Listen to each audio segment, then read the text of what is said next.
Hello everyone. Before we start, make sure to like and subscribe to the channel. And leave a comment with where you're from and what time you're watching. That way, YouTube will keep showing you stories just like this one. Now, let's begin. My phone buzzed on a Wednesday morning in March 2024, right when I was pouring my second cup of coffee before heading to the accounting firm, where I had been crunching numbers for the past 6 years. The name on the screen made me nearly drop the mug. Danielle Voss. I had not heard from her since the summer after we graduated from college together in 2015, almost 9 years of complete radio silence. We had been inseparable throughout our entire 4 years at the university, the kind of friendship where people assumed we were sisters. Then came the fallout. A messy argument over a guy I was dating at the time, words that cut too deep, and suddenly she vanished from my life like smoke dissolving into air. I stood there in my kitchen, steam rising from my coffee, staring at the message notification. My cat Luna rubbed against my ankles, oblivious to the way my heart had started pounding against my ribs. The message was simple, almost painfully so. Hey Meg, I know it's been forever. I've done a lot of growing. Would love to talk if you're open to it. I spent the entire workday distracted, making small errors on spreadsheets that my supervisor Colleen had to point out twice. My coworker and closest friend Diane noticed something was wrong during our lunch break at the little sandwich shop across the street from our office building on Garrison Avenue. I showed her the text, and she raised an eyebrow, chewing slowly on her turkey wrap. Diane had heard all my stories about Danielle over the years, the good ones from college and the ugly ending that had left me crying for weeks back then. She asked me what I was going to do, and I told her I did not know yet. Part of me wanted to ignore the message entirely, to protect the peace I had built in my life here in Richmond. I had my routine, my apartment with the exposed brick walls that I loved, my book club that met every other Saturday, my parents just a 2-hour drive away in the suburbs. But another part of me, the part that still remembered laughing until my stomach hurt with Danielle in our cramped dorm room, wondered if people really could change. By the time I got home that evening, I had convinced myself that one conversation would not hurt. I typed back, "Hey Danny, I'm open to talking." We met that Saturday at a coffee shop downtown called the Copper Kettle, a place with mismatched vintage chairs and the smell of fresh pastries baked on site every morning. Danielle was already there when I arrived, sitting in a corner booth with her hands wrapped around a ceramic mug. She looked different than I remembered, thinner with her dark hair cut shorter just above her shoulders, and there were faint lines around her eyes that had not been there before. When she saw me, her whole face changed, lighting up with a warmth that caught me off guard. She stood up and hugged me tight, holding on for just a beat longer than felt natural. I noticed she smelled like lavender, the same perfume she used to wear back in college. We sat down and she immediately started talking, telling me about the past 9 years in fragments, a failed engagement, a move to Denver that did not work out, therapy that helped her understand why she had been so possessive and jealous back then. She used those exact words, possessive and jealous, and she looked me right in the eyes when she said them. I appreciated the honesty more than I expected. She told me she had thought about reaching out for years but was too ashamed, too afraid I would reject her. The conversation lasted 3 hours. By the end of it, I felt like I was talking to someone familiar and new at the same time. The Danielle I had loved, but softer, more self-aware. She asked about my life with genuine curiosity, wanting to know about my job, my apartment, whether I was seeing anyone. I told her I had been dating a guy named Spencer for about 8 months. Nothing too serious yet, but it was going well. She smiled at that, said she was happy for me, though her eyes flickered away for just a second when I mentioned his name. I did not think much of it at the time.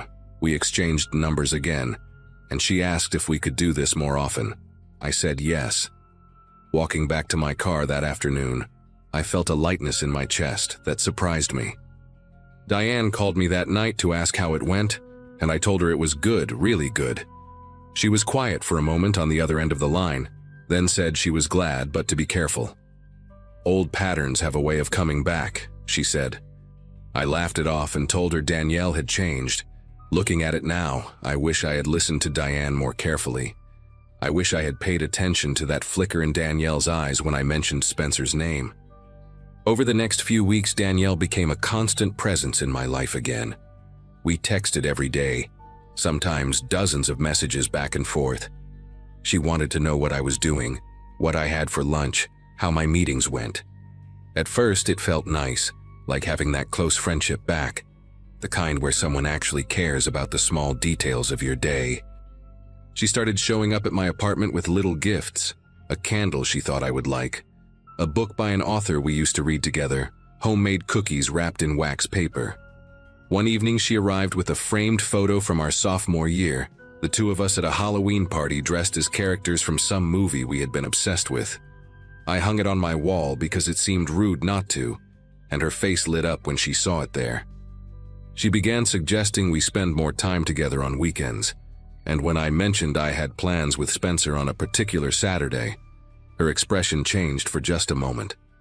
It was quick, a tightening around her mouth, but she recovered fast and said of course she understood, maybe another time. That night she texted me 17 times between 9 and midnight, just checking in, just wanting to chat, just wondering if I was having fun. Spencer noticed before I did. He brought it up one Sunday morning while we were making breakfast at his place, cracking eggs into a bowl, while I sliced bread for toast. He said Danielle seemed intense, that every time he came up in conversation she got this look on her face. I told him she was just adjusting, that she had been through a lot and was probably lonely. He nodded but did not look convinced. A few days later, Danielle asked me to have dinner with her on Friday night, and when I told her I already had plans with Spencer, she went quiet. Then she said she was worried about me, that Spencer seemed controlling, that she had noticed how much time he demanded from me. I was stunned.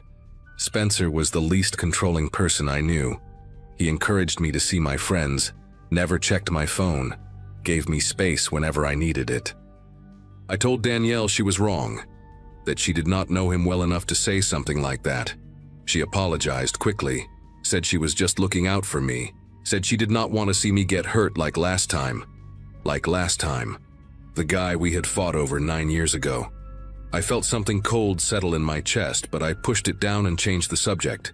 The isolation happened so gradually that I almost did not notice it.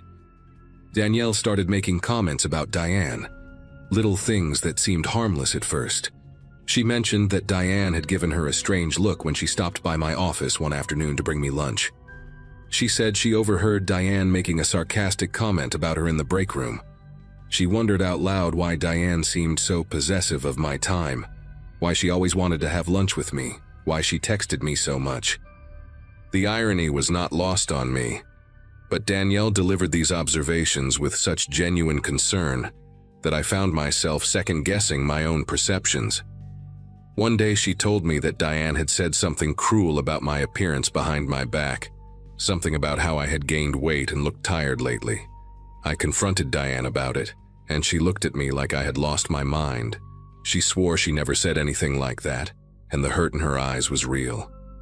I believed her, but the damage was already done. Things became awkward between us after that. Diane started keeping her distance, eating lunch at her desk instead of inviting me to the sandwich shop. I told myself it was fine, that friendships went through phases, but part of me knew exactly what was happening. Danielle was cutting away the people around me, one thread at a time. Then the strange things started happening at my apartment. Small things at first. I would come home and find a window unlocked that I was certain I had locked. My mail would be sitting on my kitchen counter instead of in the mailbox downstairs. One evening I found a coffee mug in my sink that I had not used, still warm, with a faint ring of lipstick on the rim that matched the shade Danielle always wore. I called her and asked if she had been in my apartment, and she laughed and said of course not. Why would I think that? But something in her voice sounded amused, almost pleased that I had noticed. A few days later I came home from work and found a new throw pillow on my couch, a deep burgundy color that I had never seen before. When I mentioned it to Danielle the next time we talked, she smiled and said she had bought it for me as a surprise. that my building manager had let her in because she had explained she was my best friend and wanted to do something nice. She said it so casually, like it was the most normal thing in the world. I did not know how to respond. I thanked her, but my voice came out thin and strange. That night I lay awake for hours, staring at the ceiling, trying to convince myself that this was all just her being thoughtful, being a good friend. But I kept thinking about that coffee mug, the warmth of it, the lipstick on the rim. Things got worse at work too. I started noticing Danielle's car in the parking garage across from my office building. A silver Nissan with a dent on the rear bumper that she had told me about weeks earlier. The first time I saw it, I thought maybe she was visiting someone nearby or running errands in the area. The second time, I felt a knot form in my stomach. The third time, I watched from my office window on the 4th floor as she sat in the driver's seat for over an hour, not moving, just staring at the building entrance. When I texted her asking what she was up to, she replied immediately saying she was at home doing laundry. I looked back out the window and saw her phone light up in her hand inside the car. She glanced down at it, typed something, and my phone buzzed with another message, a photo of a laundry basket with clothes in it.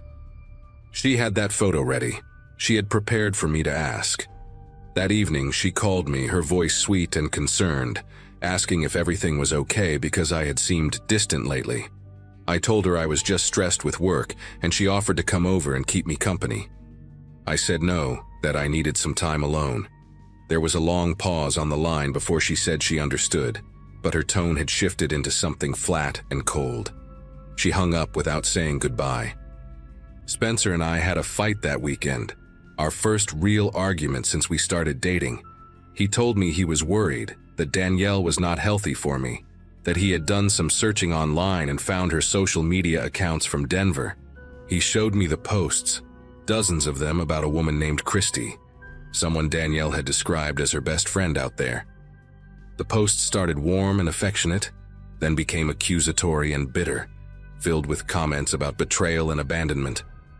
The final post was a photo of Christy's house with a caption that read, "Some people don't deserve peace." Spencer asked me if I saw the pattern, and I wanted to argue with him, wanted to defend Danielle, but the words would not come. He said he thought I should stop seeing her, cut contact completely before things escalated further. I told him he was overreacting, that he did not understand our history, that Danielle just needed support and patience.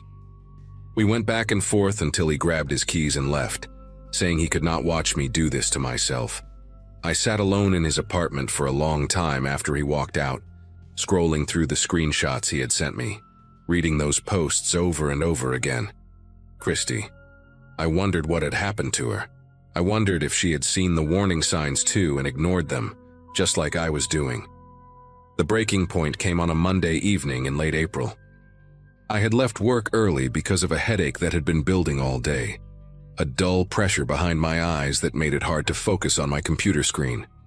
When I pulled into my parking spot at the apartment complex, I noticed the light was on in my living room window. I had not left any lights on that morning. I sat in my car for a few minutes, my keys gripped tight in my fist, watching the window. A shadow moved across the curtain. Someone was inside. I called the building manager first, a tired older man named Walt who lived in the basement unit. He answered on the third ring and told me he had not let anyone in today, that he had been out running errands most of the afternoon. I asked him about the time he let Danielle in before with the pillow, and he went quiet. He said he never let anyone in, that no one had asked him to. My throat went dry. I called the police next and waited in my car until they arrived. 2 officers in a cruiser who walked up to my building with their hands resting on their belts. They went inside and came back out 10 minutes later. The apartment was empty, they said. No signs of forced entry. But they had found something on my bed. A stack of photographs, maybe 30 or 40 of them. All pictures of me. Me walking to my car. Me sitting at my desk through the office window. Me and Spencer at the Italian restaurant we liked on Franklin Street. Me sleeping in my own bed, taken through the gap in my bedroom curtains.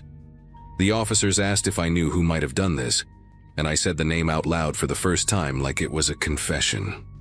Danielle Voss. I filed a police report that night and applied for a restraining order the next morning. The process was exhausting and invasive, requiring me to document everything. The texts, the lies about Diane, the car in the parking garage, the items moved in my apartment, every small violation I had brushed aside for weeks. Danielle did not make it easy. She showed up at my office 2 days later, crying in the lobby, telling Colleen that I had abandoned her, that she did not understand what she had done wrong. Security escorted her out while I watched from behind the glass door of the conference room, my whole body trembling. She sent me emails from new accounts after I blocked her number, long rambling messages about how we were meant to be in each other's lives, how no one else would ever understand me the way she did. The restraining order was granted after 3 weeks, and I moved to a new apartment on the other side of the city, a place with better locks and a security camera at the entrance. Spencer and I worked things out. Diane and I slowly rebuilt our friendship over coffee and apologies. I still check the locks twice before bed every night. I still look for silver Nissan cars in parking lots wherever I go. Danielle never contacted me again after the order was served, but sometimes I search her name online just to see where she is now. Last month I found a new social media profile she had created. Her most recent post was a photo of a woman I did not recognize, tagged as her best friend, with a caption that said, "So grateful to have found my person." I stared at that picture for a long time, at the woman's smiling face, and I wanted to warn her. I wanted to reach out and tell her everything, but I did not know how to explain it, how to make someone believe that the person standing next to them with that warm smile and those thoughtful gifts was already mapping out the walls of a cage. So I closed the browser and tried to forget, but I never really do.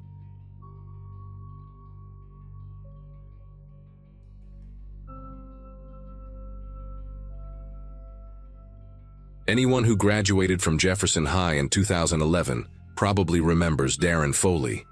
He was the guy who made everyone laugh during assemblies, the one who could talk his way out of detention and into any party worth attending. We played basketball together since middle school, shared our first beers behind his parents' garage, and swore we would be friends forever the way only teenage boys can. When he called me out of nowhere last March, saying he had hit rock bottom and needed a place to crash for a few weeks, I did not hesitate. My wife Lauren had concerns, but I told her this was Darren, my brother from another mother. I had a spare bedroom, a stable job as a project manager at a construction firm, and what I thought was an unbreakable bond forged over 15 years of friendship. Saying no never even crossed my mind. The first week went exactly how I expected. Darren showed up with a single duffel bag and the same crooked grin I remembered from high school. He was polite to Lauren, helped with dishes without being asked, and spent most of his time sending out job applications from my living room couch. We stayed up late a few nights, drinking beers and reminiscing about old times. Remember when we snuck into the Riverside pool after hours? Remember when Coach Patterson caught us skipping practice? It felt good having him around, like reconnecting with a part of myself I had forgotten existed. Lauren even admitted she had been wrong to worry. "He seems like a good guy," she said one night after Darren had gone to bed early. "Maybe this will work out fine." I remember smiling at her, feeling proud that I could help an old friend while proving that my judgment about people was sound. That pride would become the thing I regretted most.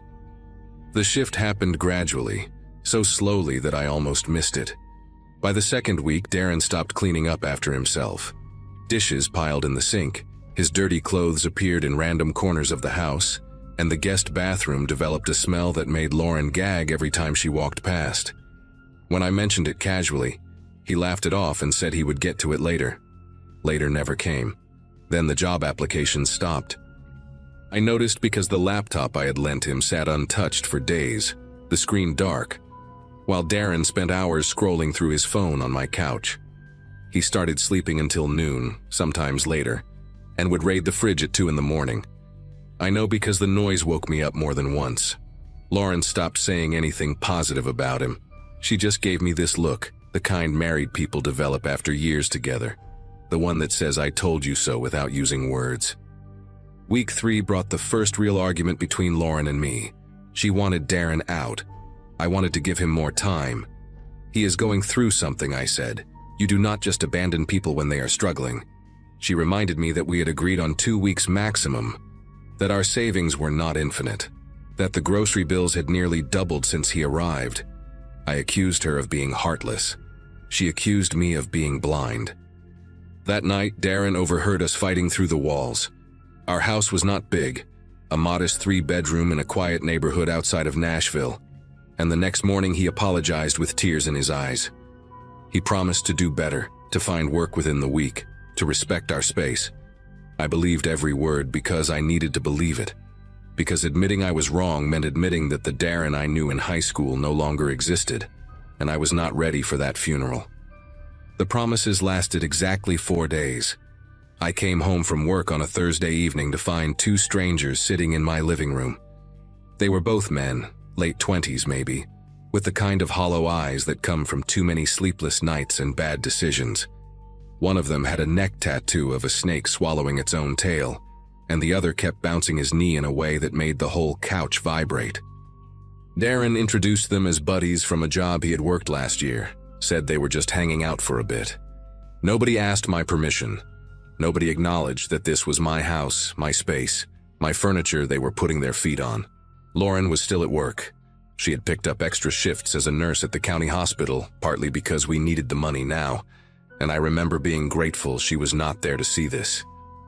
I asked Darren to speak with me in the kitchen, and he came along with this annoyed expression on his face, like I was being unreasonable.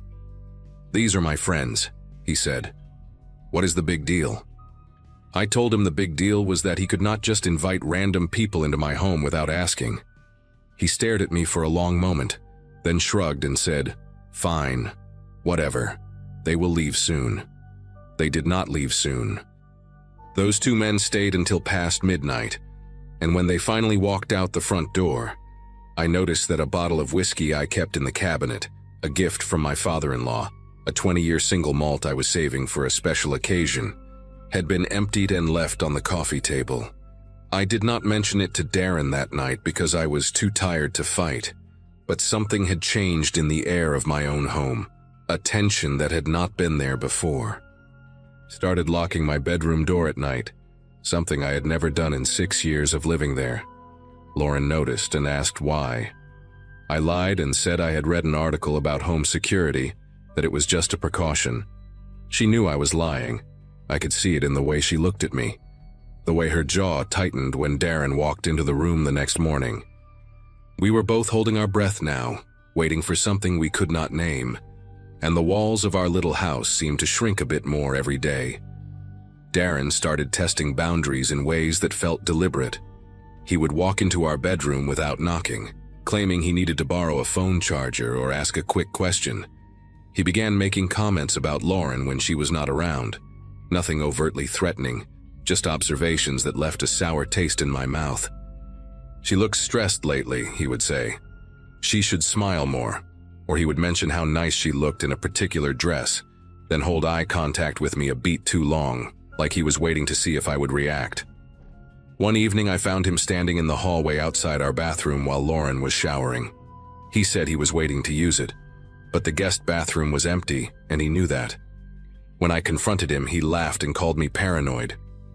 "You are acting crazy, man," he said. "I have known you since we were 12. You think I would do something to your wife?" He made me feel like the problem, like my instincts were betraying me. That is what people like Darren do. They twist reality until you cannot trust your own perception anymore. Lauren gave me an ultimatum on a Sunday morning in early April. "Either he goes or I go," she said, and I could see she had been crying before I woke up.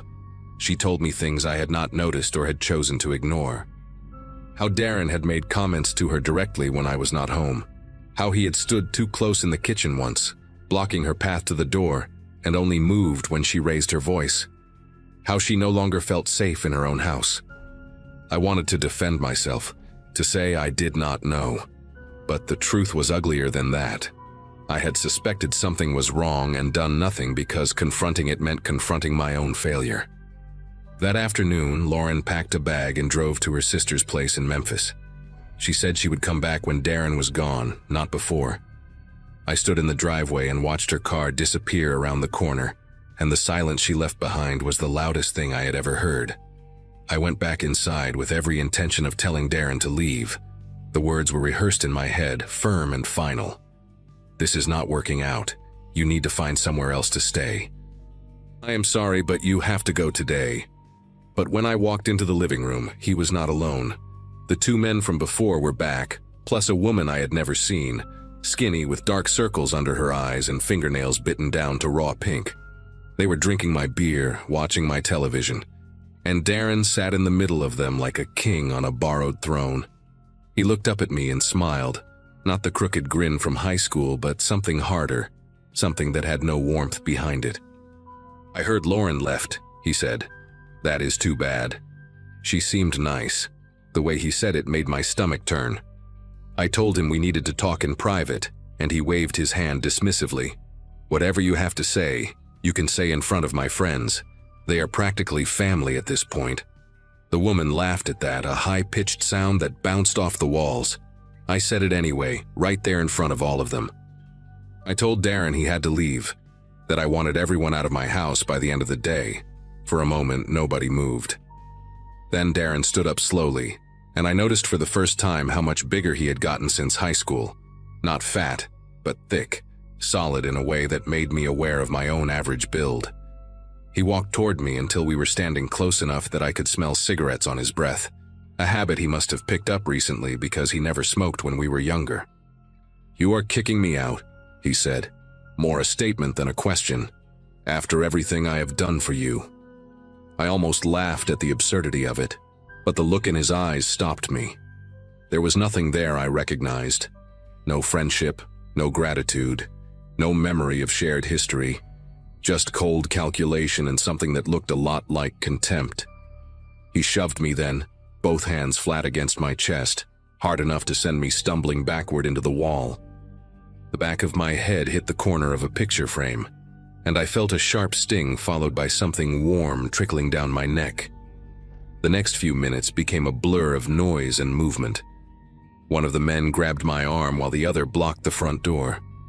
Darren stood in front of me, breathing hard, his face red with an anger I did not understand, and had done nothing to deserve. "You think you can just throw me out like garbage," he said, "after I lost everything. After my own family turned their backs on me. You were supposed to be different." He hit me then, a closed fist to the side of my face that sent white sparks across my vision. I tasted copper and felt one of my teeth shift in a way teeth should not move. The woman on the couch had not moved at all. She just watched with empty eyes, like this was something she had seen before and would see again. I managed to break free from the man holding my arm, and pure survival instinct sent me running toward the back of the house. I made it to the kitchen, grabbed my car keys from the counter where I always left them, and went through the garage door. I heard Darren yelling behind me, heard footsteps on the concrete, but I was already in my truck and reversing down the driveway before anyone could reach me. The last thing I saw in my rearview mirror was Darren standing at the edge of my property, arms at his sides, watching me flee from my own home. I drove straight to the police station with blood drying on my collar and a bruise already swelling beneath my left eye. The officers took my statement and photographs of my injuries, and two of them accompanied me back to the house an hour later. Darren and his friends were gone by then, but so were a lot of other things. My laptop, Lauren's jewelry box, the emergency cash we kept in the bedroom closet, even the television. The place looked like it had been ransacked by strangers, which I suppose it had been. I filed a report, changed all the locks, and spent that night at a motel because I could not stand to sleep in those rooms alone.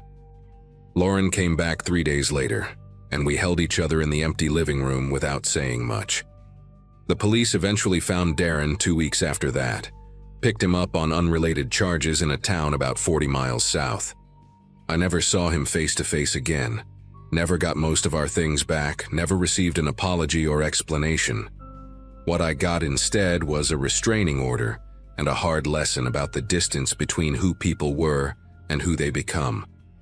Sometimes I still think about that kid from Jefferson High, the one who made everyone laugh, and I wonder where exactly he disappeared to. But then, I touch the small scar on the back of my head, and I remember that wondering is a luxury I can no longer afford.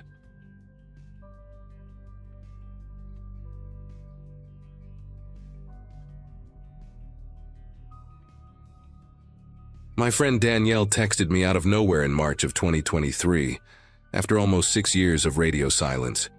We had been close in college, the kind of friendship where you spend every weekend together and swear you will be bridesmaids at each other's weddings. But life happened. People drift, and by the time my 20s were behind me, Danielle had become just another name I sometimes thought about when old photos popped up on my phone. So when she reached out saying she had rented a farmhouse in rural Tennessee for a weekend getaway and wanted to reconnect, I felt a strange mix of guilt and excitement.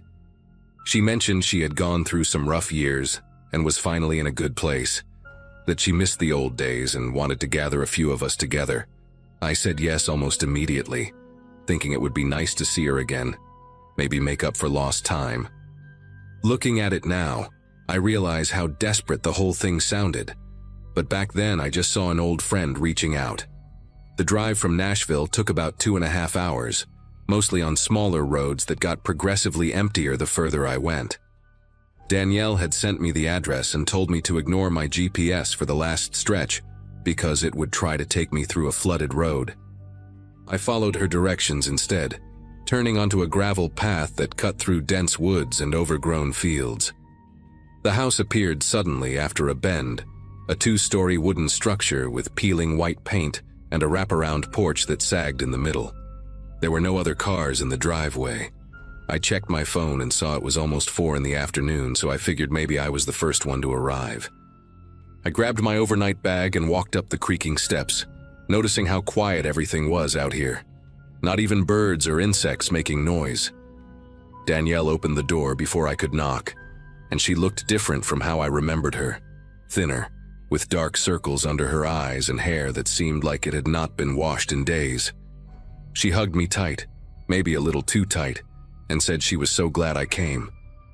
I asked her where everyone else was, and she waved her hand dismissively and said they were running late, that Courtney had texted saying she would be there around 7 and Bree was coming from Memphis, so probably even later. I did not know a Courtney or a Bri, but I assumed these were friends she had made after we lost touch. The inside of the house smelled like dust and something faintly chemical, like cleaning products that had been sprayed too recently. Danielle gave me a quick tour, showing me the kitchen with its outdated appliances and the living room, with mismatched furniture that looked like it came from different decades. She pointed upstairs and said my room was the second door on the left, that I should get settled and come back down for wine. I remember thinking the place had a weird energy, not in a supernatural way, just in the way that abandoned spaces feel when someone tries to make them livable again too quickly. I went upstairs and found the bedroom, a small space with a single bed pushed against the wall, and curtains that blocked most of the natural light. My phone had 1 bar of signal, sometimes 2 if I stood near the window. I texted my sister to let her know I had arrived safely, and she responded with a thumbs-up emoji before the message took almost a full minute to send. When I came back downstairs, Danielle had already poured 2 glasses of red wine and was sitting on the couch with her legs tucked under her. She patted the cushion next to her and started talking about how much she had missed me, how the years after college had been hard for her in ways she could not fully explain. I listened and nodded, feeling bad that I had not reached out sooner. She asked me about my life, my job, whether I was seeing anyone, and I gave her the basics without going into too much detail. The whole time she kept refilling my glass, and I noticed she was barely touching hers. Around 6:30, I asked if she had heard from the other girls, and Danielle checked her phone with a frown before saying Courtney had just canceled, something about her kid getting sick. She said Bree had not responded to her last message. I felt a small knot forming in my chest, not panic exactly, but discomfort at the idea of spending the whole weekend alone with someone I barely knew anymore. I suggested maybe we could reschedule, do this another time when everyone could make it, and Danielle's face changed in a way that is hard to describe. It was like watching a mask slip for half a second before she caught herself and smiled again. She said no, that was silly. We were already here and it would be fun, just the two of us like old times. She reached over and squeezed my hand, her fingers cold and dry, and told me she had been looking forward to this for so long. The way she said it made me feel like I owed her something, like leaving would be a betrayal. So I stayed, and I poured myself another glass of wine because I did not know what else to do. By 8, the sun had gone down completely, and the house felt smaller somehow, the shadows in the corners deeper, and the silence outside more oppressive. Danielle had made pasta for dinner, a simple dish with garlic and olive oil, and we ate at a small table in the kitchen while she talked about people from college I had almost forgotten existed. Then she brought up Nathan, and everything shifted. Nathan had been her boyfriend during junior year, a guy she was completely obsessed with until he broke up with her right before finals. I remembered it vaguely because she had been devastated, crying for weeks and barely leaving her dorm room. What I did not remember, and what Danielle now told me with a flat voice and unblinking eyes, was that I had apparently been the reason they broke up. She said Nathan had told her he had feelings for me, that he wanted to be with me instead, and that I had known about it and never said anything.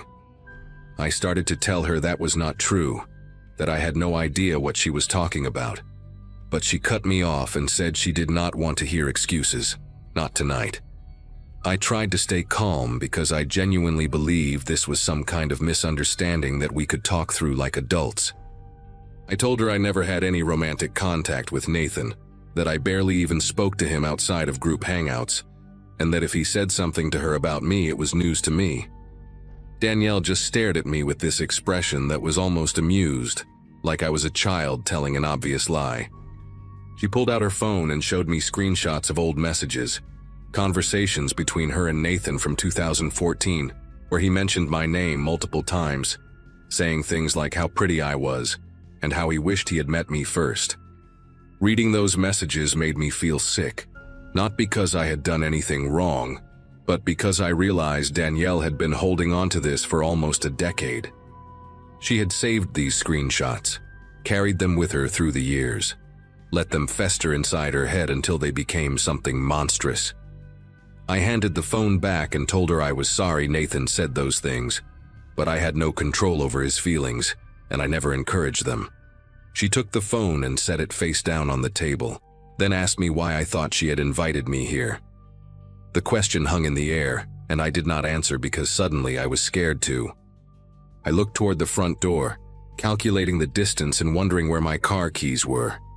Danielle noticed and let out a small laugh, the kind that had no warmth in it at all.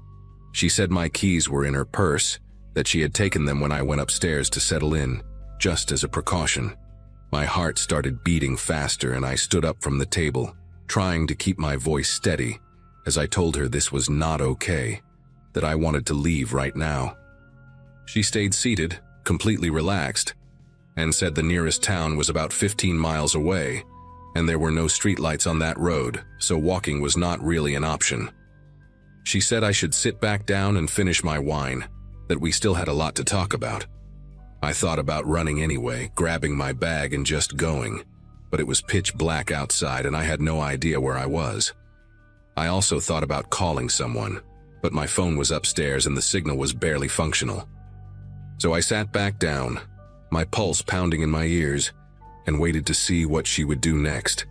Danielle started talking again, but her voice had changed, slower and more deliberate, like she had rehearsed this speech many times before. She told me that after Nathan broke up with her, she spiraled into a depression that lasted years. She dropped out of school, moved back in with her parents, and spent most of her mid-20s going through different medications and therapists trying to feel normal again. She said she lost friends, jobs, relationships, all because she could never get over what happened. And the whole time she kept tabs on me through social media, watching me graduate, get a job, go on vacations, smile in photos with people who loved me. She said it was like watching someone live the life that was stolen from her. I wanted to tell her that none of that was my fault, that I had my own struggles she never saw, but I knew it would not matter. In her mind, I was the villain of her story, and nothing I said was going to change that. She had built an entire narrative around me being the reason her life fell apart, and this weekend was supposed to be some kind of reckoning. She stood up and walked to the kitchen counter, opening a drawer and pulling out a small notebook with a worn cover. She brought it back to the table and flipped through the pages, showing me entries dated over several years, all of them about me. Some were just observations, things I had posted online or updates about my life she had gathered from mutual acquaintances. Others were more disturbing, long paragraphs about how I had ruined her chance at happiness, and how she fantasized about making me understand her pain. There were pages where she had written my name over and over, surrounded by words like liar and thief and someday. I felt my whole body go cold reading those pages, realizing that this was not a spontaneous breakdown or a momentary lapse in judgment. Danielle had been planning something for years, keeping this journal like a countdown to a moment she had been waiting for. I asked her what she wanted from me, what would make this stop, and she closed the notebook and looked at me with something close to pity. She said she just wanted me to stay and listen, that was all. Just stay and listen until she was finished. The next few hours were the longest of my life. Danielle talked and talked, going through every grievance she had collected over the years, every perceived slight and injustice she blamed me for. She brought up things I had completely forgotten, a comment I made at a party in 2013, a photo I was tagged in with Nathan in the background, a birthday message I sent her that she thought was insincere. She dissected each one like evidence in a trial, explaining how they proved I was a manipulative person who had sabotaged her on purpose. I sat there and listened because I did not know what else to do, nodding when she seemed to want acknowledgement, and staying quiet when her voice got louder. At some point around midnight, she started crying, these deep sobs that shook her whole body, and for a moment I almost felt sorry for her. Then she wiped her face and looked at me with red eyes and said this was good, that she felt lighter already, that she had needed to say all of this to my face for so long. She thanked me for coming, like I had done her a favor, like this was a normal interaction between two old friends catching up. Around 2 in the morning, she said she was tired and wanted to go to bed. She told me I could sleep in the room upstairs, that we would talk more in the morning, and then she walked to her bedroom and closed the door. I heard a lock click from the inside. I sat on that couch for maybe 20 minutes, not moving, just trying to process what had happened. Then I went to her purse as quietly as I could and found my keys exactly where she said they would be. I grabbed my bag from upstairs, skipping every step that had creaked earlier, and I left through the back door in the kitchen because I was afraid the front door would make too much noise. I ran to my car in the dark, got in and drove away without turning on my headlights until I reached the main road. I did not stop until I hit a gas station about 40 minutes later, and that is when I finally let myself break down. I never heard from Danielle again after that night. I blocked her on everything, changed my phone number, and told a few close friends what happened in case she ever tried to contact them. Sometimes I wonder what would have happened if I had stayed until morning, what the next part of her plan was. I try not to think about it too much, but every now and then I wake up at 2 in the morning and remember the sound of that lock clicking shut, and I cannot fall back asleep.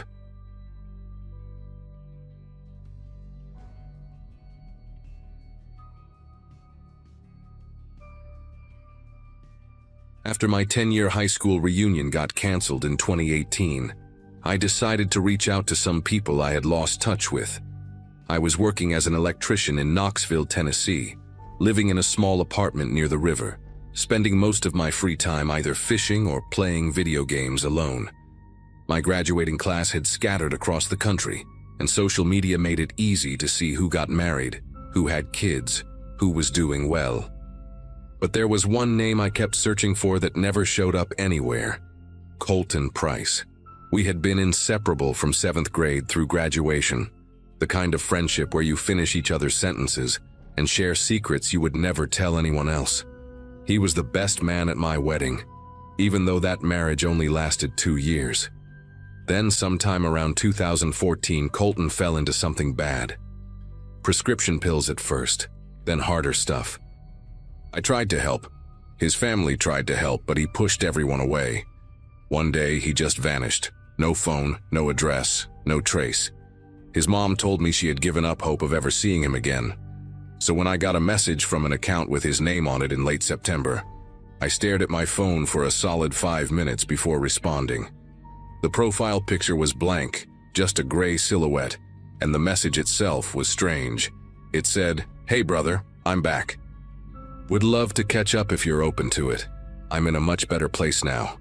No explanation of where he had been for 4 years. No apology for disappearing. Nothing about what happened. Just those 3 short sentences. I typed back immediately, my heart pounding in my chest, asking if it was really him and where he had been. His response came almost an hour later, and it was just as minimal. "It's me. Can we meet? I have so much to share with you." Something about the phrasing struck me as odd, like it was written by someone who had learned English as a second language. But I chalked it up to my own paranoia. This was Colton, my best friend. Of course I wanted to see him. We agreed to meet at a diner off Chapman Highway, a place we used to go after football games back in high school.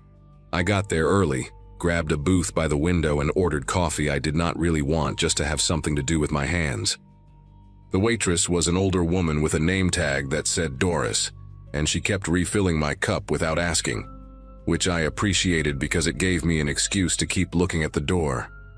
Colton walked in exactly at 7, not a minute early or late, which was strange because the Colton I knew had never been on time for anything in his life. He used to joke that he would probably be late to his own funeral. But there he was, standing in the doorway, scanning the room with this slow mechanical movement of his head, like a security camera panning across a parking lot. When his eyes found me, he smiled, but it was not the smile I remembered. It was too wide, too symmetrical, like someone had taught him how to arrange his face into that expression, and he was following the instructions precisely. He slid into the booth across from me, and the first thing I noticed was how clean he looked. Not just sober, but scrubbed, polished, like he had been pressure washed and reassembled. His hair was cut short and neat. His skin was clear. His clothes were plain but spotless. A white button-down shirt tucked into khaki pants. He looked like someone going to a job interview at a bank. The Colton I remembered wore band t-shirts with holes in them and had a tattoo of a snake wrapped around his forearm that he got when we were 19. The tattoo was still there. I could see the tail of it peeking out from under his sleeve. But everything else about him seemed like a different person. He reached across the table and grabbed my hand, squeezing it hard, and said, "It is so good to see you, brother." His voice was flat, monotone, like he was reading from a script. I asked him where he had been, what happened, if he was okay. He just kept smiling that strange, wide smile and said, "I found something that saved my life. I want to share it with you." I tried to get him to explain what he meant, but every time I asked a direct question, he would deflect with these vague phrases that sounded rehearsed. The path revealed itself to me. I was lost, but now I am found. Everything happens according to the design. It was like talking to a customer service recording, pleasant and empty. When I asked about specific things like where he was living or what he did for work, he would pause for exactly 2 seconds before answering. I started counting after a while because it was so consistent. 2 seconds of silence, then an answer that never quite matched the question. He said he lived with his family now, but when I asked if he meant his parents, he shook his head slowly and said, "My real family. The ones who understand." His eyes never left my face while he talked, and I realized at some point that he had not blinked once since sitting down. I told myself I was imagining it, but I started watching for it, and I swear, he went a full 15 minutes without blinking. It made my own eyes water just looking at him. The strangest part was when Doris came over to take our order. Colton had not looked at the menu once, and when she asked what he wanted, he just stared at her for a long moment without responding. She shifted her weight from one foot to the other, clearly uncomfortable, and asked again if he needed a minute. He turned to me and said, "Order for me, brother. You know what I like." But I did not know what he liked anymore. The Colton I knew would have ordered a bacon cheeseburger with extra pickles and a chocolate milkshake. Same thing every time. I ordered that for him, and when the food came, he did not touch it. He just sat there with his hands folded on the table, watching me eat my own meal with that unblinking stare. I asked if something was wrong with the food, and he said, "I do not need to eat right now. I am sustained." I laughed because I thought he was joking, making fun of some health trend or fad diet, but his expression did not change at all. He was completely serious. I pushed my plate away, my appetite suddenly gone, and asked him point blank what was going on with him. That was when his face changed for the first time. The smile disappeared, and something harder took its place. A tightness around his jaw that I recognized from years ago, from the few times I had seen him truly angry. He leaned forward across the table, and his voice dropped to almost a whisper. "You are asking the wrong questions. You are looking at the surface when you should be looking beneath." I told him I did not understand what he meant, and he grabbed my wrist hard enough that I felt the bones grind together. His grip was incredibly strong, way stronger than I remembered, and his fingers were cold even though the diner was warm. "They told me you would resist at first. They said you were not ready. But I know you, brother. I know the emptiness you carry. I know the hole inside you that nothing can fill. We can fill it.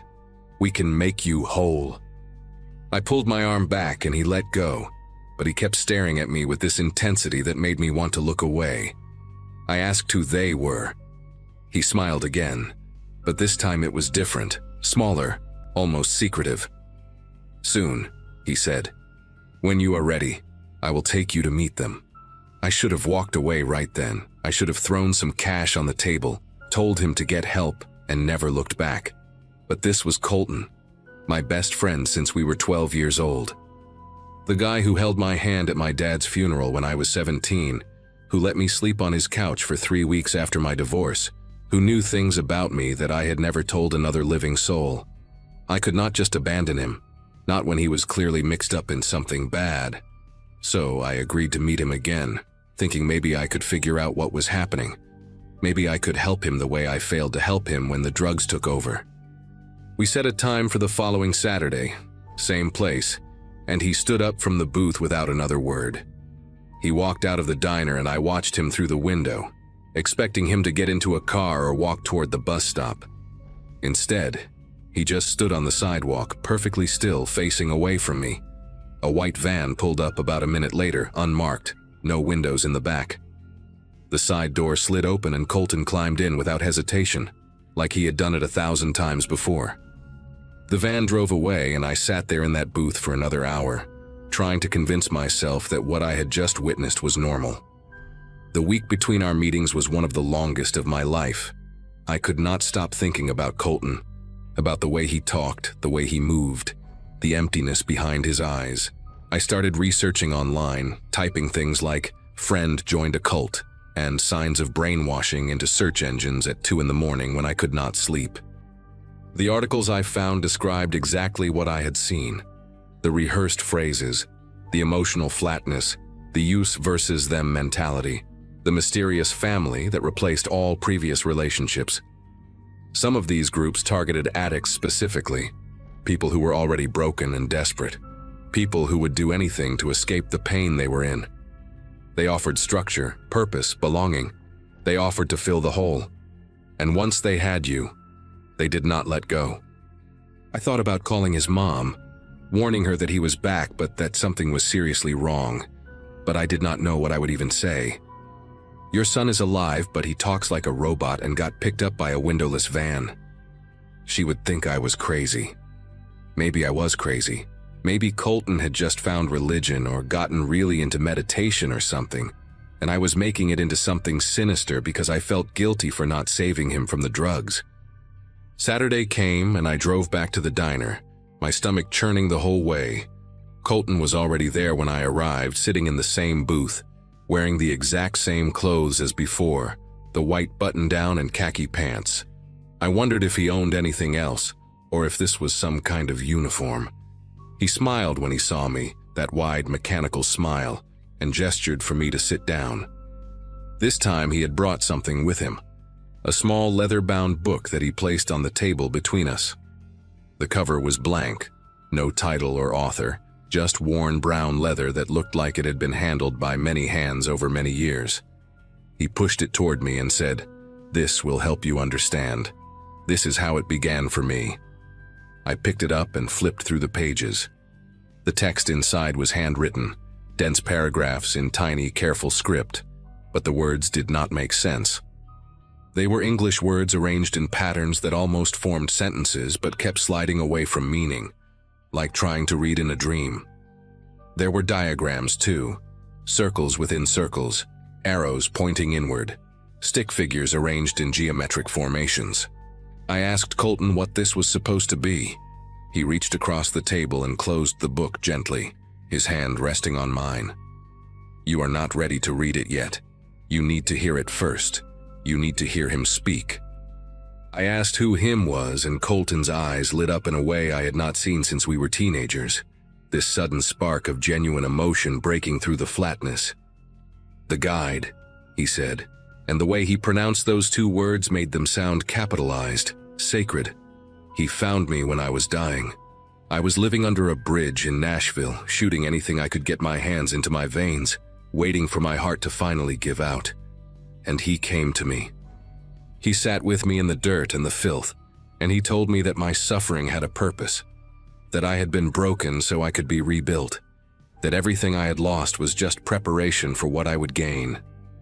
Colton's voice had changed while he spoke, becoming more animated, more like the person I remembered.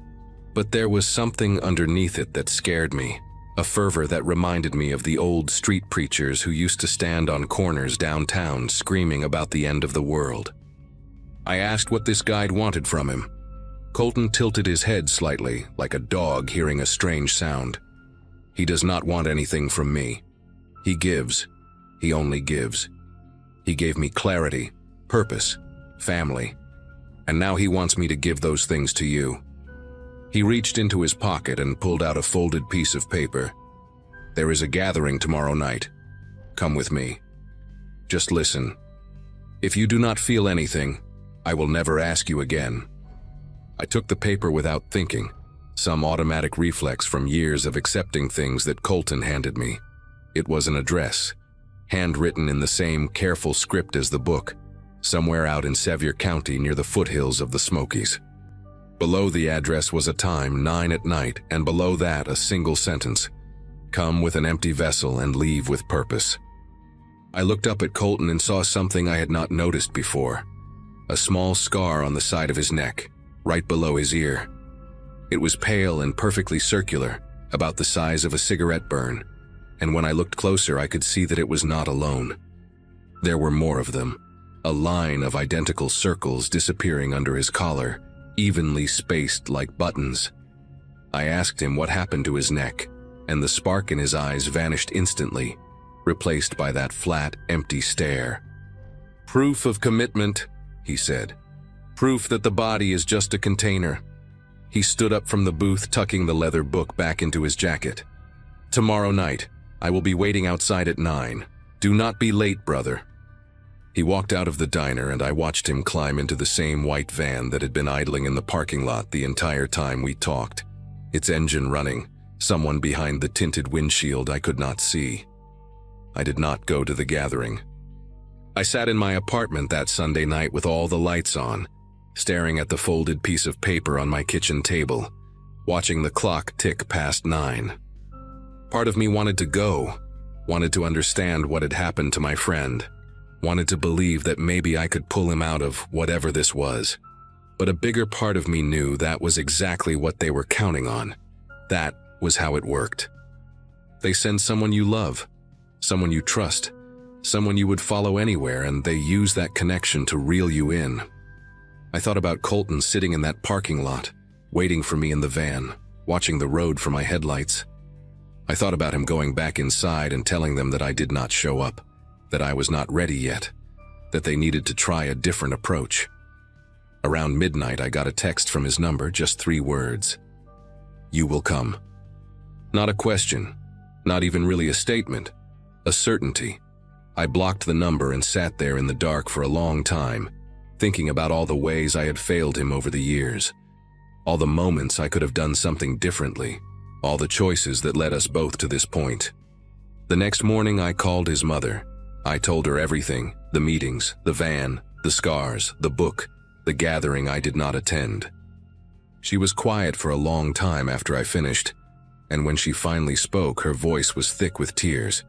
She said she had gotten a letter from Colton about a month before he contacted me, handwritten, telling her that he was alive and well, and that he had found his true family. She said the handwriting was his, but the words were not, like someone had dictated exactly what to say. She had hired a private investigator, spent thousands of dollars she did not have, but they could not find anything. No address, no employment records, no trace of where he was living or who he was with. The investigator told her that groups like this were careful, that they moved around, that they kept their members isolated and dependent. He said the best thing she could do was wait and hope that someday Colton would find his way back on his own. I gave her the address from the piece of paper, even though I knew it was probably useless, probably just a temporary location they had already abandoned. She thanked me and hung up, and I never heard from her again. It has been 6 years since those meetings at the diner. I moved to a different city, changed my phone number, deleted all my social media accounts. Not because I was afraid of Colton finding me, though maybe I was a little, but because I could not stand the idea of getting another message like that first one. Another gray silhouette profile picture asking me to catch up. I think about him sometimes, especially late at night when sleep will not come. I wonder if he is still out there somewhere, still wearing that white button-down shirt, still waiting in parking lots for people who used to love him. I wonder if he ever thinks about who he was before, if there is any part of the real Colton left underneath all those layers of whatever they put into his head. A few months ago, I saw a news story about a compound in rural Georgia that got raided by federal agents, some kind of labor trafficking operation disguised as a religious community. The footage showed people in identical white shirts being led out in handcuffs, their faces blank and confused, like they had just woken up from a long, dreamless sleep. I paused the video and studied every face, looking for one I recognized. Colton was not there. Part of me was relieved. Part of me wished he had been, because at least then I would know where he was. At least then there would be a chance someone could help him. But mostly I just felt tired, this deep exhaustion that has never really gone away. I lost my best friend twice, first to the drugs, and then to something worse.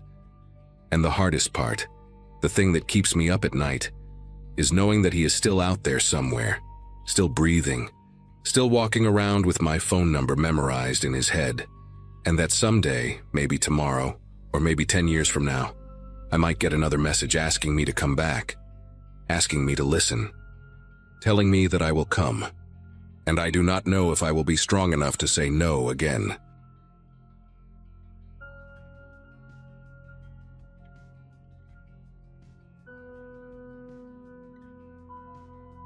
Around my 10-year high school reunion, I got a Facebook message from Brandon Kelly.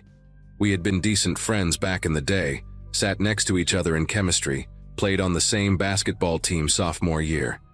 After graduation, he went down a rough path, got into drugs, did some time for possession, the whole thing. His name would come up occasionally when old classmates gossiped about who made it and who didn't. So when I saw his message pop up, I almost ignored it. But something made me click. He told me he had gotten clean, found Jesus, started his own little business. The profile picture showed a different person than I remembered. Healthier, smiling, standing next to a modest sedan like he was proud of it. I figured everyone deserves a second chance. We agreed to grab coffee that Saturday, catch up like normal people do. I had no idea that one decision would cost me everything I spent years building. We met at a diner off Route 9, one of those places with sticky menus and bottomless coffee. Brandon looked good, genuinely good. He had put on some healthy weight, his eyes were clear, and he talked about his daughter like she was the center of his universe. He showed me pictures on his phone. A little girl named Kaylee, maybe 4 years old, with his exact same smile. For the first hour, we just talked about life. I told him about my job doing IT support for a medical billing company. Nothing glamorous, but it paid the mortgage. He listened, nodded, asked real questions. Then he started telling me about this side hustle he had going. Said he was buying stuff online, electronics, brand name clothes, household items, and flipping them for profit on different platforms. Nothing crazy, just arbitrage. He made it sound like everyone was doing it, like it was just being smart with money.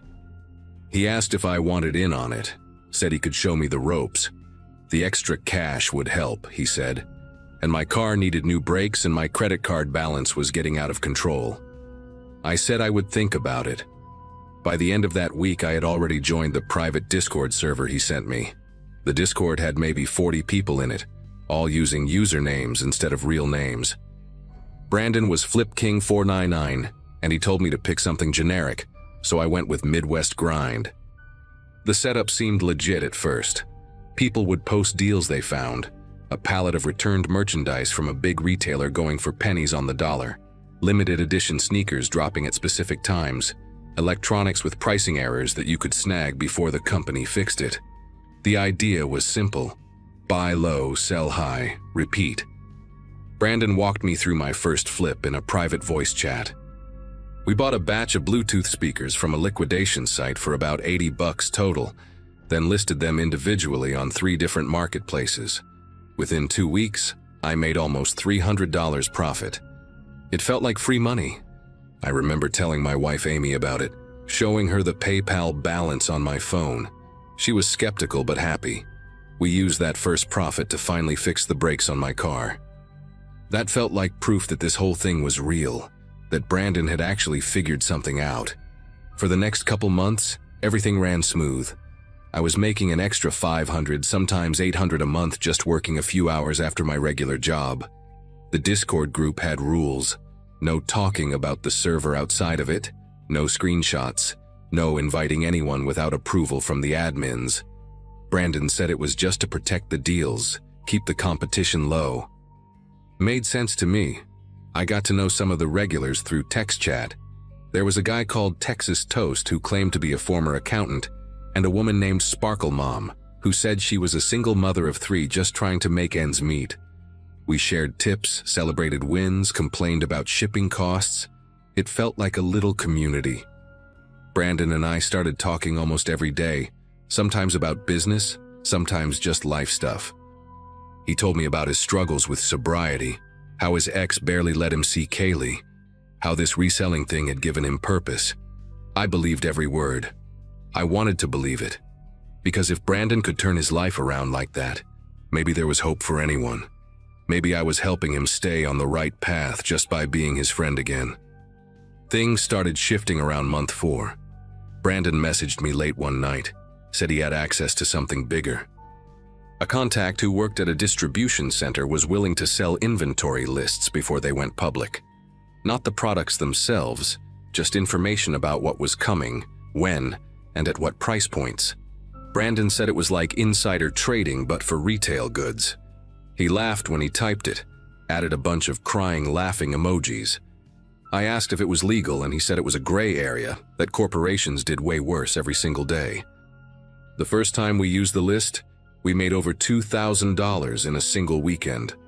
I deposited the money into a separate checking account I had opened just for the side business. Amy noticed I was spending more time on my laptop at night, but I told her work was busy. That was my first real lie to her about any of this. It sat in my stomach like a rock, but then I looked at the account balance and convinced myself it was worth it. We were saving for a house. This was going to get us there faster. The gray areas kept getting darker. By month 6, Brandon introduced me to a method he called return cycling. The concept was simple but ugly. You buy an expensive item with a credit card, swap it with a cheaper knockoff or broken unit, then return the fake as if it was the original, and get your money back while keeping the real product to sell. Brandon assured me the big box stores wrote off this kind of loss as routine shrinkage, that nobody got hurt because they were insured for it. I told him I was not comfortable doing that myself. He said fine, no pressure, but he needed someone to help him list the items online since he was getting overwhelmed. So, I became his seller. I would receive packages at my house, photograph the products, write the descriptions, handle the shipping. I told myself I was just doing logistics. I was not the one committing the fraud. But deep down, I knew that was a lie too. Every time I printed a shipping label, I felt this tightness in my chest that would not go away. I started having trouble sleeping. Amy asked me if something was wrong and I snapped at her. Told her to stop asking questions. That was the moment I should have walked away. I still think about that almost every day. Around month 8, the Discord server started getting paranoid. One of the regulars, a guy who went by Ohio Hustle, stopped posting out of nowhere. A few days later, someone said they heard he got a visit from postal inspectors asking about packages. Brandon told everyone to stay calm, said Ohio Hustle was probably sloppy with his methods, and that the rest of us were fine as long as we followed protocol. But the vibe in the group changed after that. People started deleting old messages, changing their usernames, talking about VPNs and encrypted apps. Brandon moved our private conversations to Signal and told me to delete our entire text history. I did it without questioning him. Looking back, that blind obedience terrifies me more than anything else. I had become so deep in this thing that I just did whatever he said. He could have told me to drive a package across state lines, and I probably would have done it. That is not who I was before any of this. I was the guy who returned extra change when a cashier made a mistake. I was the guy who reminded coworkers to log their overtime so they would get paid correctly. Somewhere along the way, Brandon had turned me into someone I did not recognize. Then came the day everything collapsed. It was a Thursday morning in late spring, one of those perfect days where the sun is warm, but there is still a cool breeze. I was working from home, sitting at my kitchen table with my laptop, when I heard a hard knock at the front door. Not a normal knock, the kind that sounds like authority. I looked through the peephole and saw 2 people in plain clothes holding badges. My legs went weak and I had to grab the wall to keep myself upright. They identified themselves as investigators with the Postal Service and asked if I was willing to answer some questions. I let them in because I thought refusing would make me look guilty. They sat on my couch, the same couch where Amy and I watched movies on weekends, and they started asking me about packages, specific tracking numbers, specific dates. They had a folder with printouts of listings that I had created, screenshots of product descriptions I had written with my own hands. One of them asked me how I knew Brandon Kelly. I said he was an old friend from high school. The other one nodded slowly and wrote something down in a small notebook. They asked if I would be willing to come down to their office for a more formal interview. I said I needed to talk to a lawyer first. They left me a business card and walked out. The whole conversation lasted maybe 15 minutes, but it felt like hours. The second they drove away, I grabbed my phone and called Brandon. Straight to voicemail. I texted him on Signal. Nothing. I checked the Discord server and got an error message saying the server no longer existed. My heart was pounding so hard I could hear it in my ears. I tried his regular number, his Facebook, even his email. Everything was dead or unanswered. I drove to the last address I had for him, an apartment complex on the east side of town, and the landlord told me he had moved out 3 days earlier. Paid his last month in cash, did not leave a forwarding address. 3 days. That meant Brandon knew something was coming before the investigators even showed up at my door. He had planned this. He had time to disappear while I was still sitting at home thinking everything was fine. I sat in my car in that apartment parking lot for almost an hour, just staring at the building, trying to understand how someone I trusted could do this. We had talked almost every day for nearly a year. He told me about his daughter, his recovery, his dreams. Was any of it real? Or was I just a useful idiot from the very beginning? Someone with a clean record and a stable address who could be the face of his operation while he stayed in the shadows. That night I finally told Amy everything. We sat at the kitchen table and I laid it all out. The Discord, the flips, the return fraud, the investigators. She did not yell or cry. She just looked at me with this expression I had never seen before, like she was looking at a stranger. After I finished talking, she was quiet for a long time. Then she asked me one question: why did I not tell her sooner? I did not have a good answer. I said I thought I was protecting her, that I did not want her to worry. But the truth was, I was ashamed. I knew what I was doing was wrong, and I did not want to see that judgment in her eyes. She slept in the guest room that night. I stayed up until 4 in the morning going through every email, every file, every transaction, trying to piece together just how exposed I really was. The answer was bad. My name was on shipping labels, on marketplace accounts, on the checking account where all the money flowed through. Brandon had been careful to keep himself one step removed from everything. The packages came to my house. The accounts were registered with my information. If anyone was going to take the fall for this, it was me. I hired a lawyer the next day, a woman named Christine who specialized in federal cases. She was not cheap, but she was direct, which I appreciated. After reviewing everything I had, she told me the situation was serious but not hopeless. The investigators were building a case against a network, not just me. If I cooperated fully and could demonstrate that Brandon was the one running the operation, there was a chance I could avoid the worst outcomes. She used words like accessory and conspiracy and plea negotiation, and each one landed like a punch to the gut. I spent the next 3 months living in a constant state of anxiety. Every time the phone rang, I thought it was the investigators calling to arrest me. Every time a car slowed down near my house, I thought they were coming to take me away. I lost 15 pounds because I could barely eat. Amy and I started couples counseling, but something between us had broken. She looked at me differently now, like she was always waiting for the next lie. I do not blame her. I had become someone who could look her in the eyes and hide an entire secret life. The man she married would never have done that, but I did, and no amount of apologizing could undo it. It has been almost 2 years since that Thursday morning when the investigators knocked on my door. I ended up taking a deal: probation, a fine community service, and a felony on my record that will follow me for the rest of my life. I lost my job when the background check flagged my case during a routine audit. Amy and I are still together, but we are not the same. Some days are better than others. Brandon was never found, at least not that I know of. Christine told me the investigators believed he had done this before in other states, using other people like me. A pattern of finding someone vulnerable, building trust, then disappearing when the heat came. I think about him sometimes, wonder where he is, if he is running the same scheme on some other desperate person right now. But mostly I think about myself, about how easily I let it happen. I wanted to believe people could change.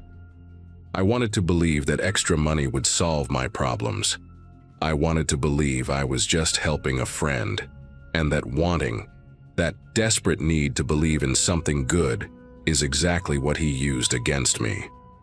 Trust is supposed to be a gift you give to people who earn it. I learned the hard way that some people see it as nothing more than a door you leave unlocked.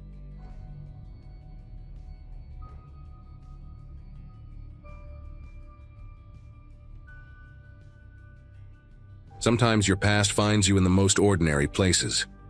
Mine found me at the frozen foods section of a grocery store in Cedar Rapids, Iowa, on a Wednesday afternoon in late September 2024. I had just turned 34 the month before. My daughter Molly had made me a lopsided cake with too much frosting, and my husband Jack had surprised me with a weekend trip to Chicago that we still had not taken. Life was good, predictable, safe. I worked as a dental hygienist at a family practice downtown, drove a Subaru Outback with Cheerios permanently embedded in the back seats, and had not thought about Ridgemont High School or the people I knew there in what felt like a lifetime. I was reaching for a bag of frozen peas when I heard a voice behind me that made every muscle in my body tense up before my brain could even process why. Maggie Dalton. Or I guess it's Maggie Thornton now, right? The voice was deeper than I remembered, rougher around the edges, but I knew exactly who it belonged to before I turned around. Shelby Crane stood there in the frozen aisle, her dirty blonde hair pulled back in a messy ponytail, wearing a faded denim jacket that looked like it had seen better days about a decade ago. She had aged in that hard way that tells you life had not been gentle. Deep lines around her mouth, a scar on her chin that was not there before, eyes that seemed simultaneously tired and too alert. We had been inseparable once, back in 9th and 10th grade, the kind of friendship that burns hot and fast during those years when everything feels like life or death. Then something happened between us, something we never spoke about again, and I had spent the last 18 years making sure our paths never crossed. Yet here she was, smiling at me with a warmth that did not quite reach her eyes, blocking my path to the checkout lanes. "Shelby," I managed to say, and I hated how my voice came out thin and uncertain. "Wow, it's been a long time."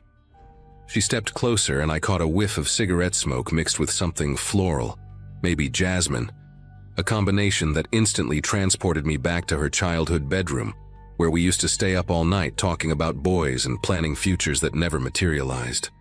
She was studying my face like she was looking for something specific, cataloging every detail, and it made me want to take a step backward into the freezer case behind me.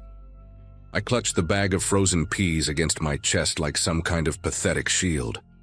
My mind was racing through calculations. How did she find me? Was this a coincidence? Did she know I lived here now? Had she been looking for me? Cedar Rapids was not exactly a small town, but it was not Chicago either. Running into someone from my past, someone from that specific chapter of my past, felt too precise to be random chance. 18 years, Shelby said, nodding slowly like she'd been counting every single one of them. "You look good, Maggie, real good. Got the whole suburban mom thing going on, huh? Saw the ring, the sensible car in the parking lot. You did exactly what you always said you would do. Got out, made something normal." There was an edge to the way she said normal that I did not like, a slight curl of her lip that suggested judgment or maybe jealousy. I could not tell which.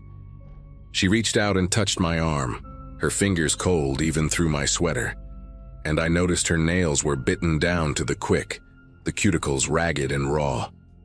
"Listen, I did not track you down to make small talk about the glory days or whatever. I need to talk to you about something important, something we both need to discuss before it's too late."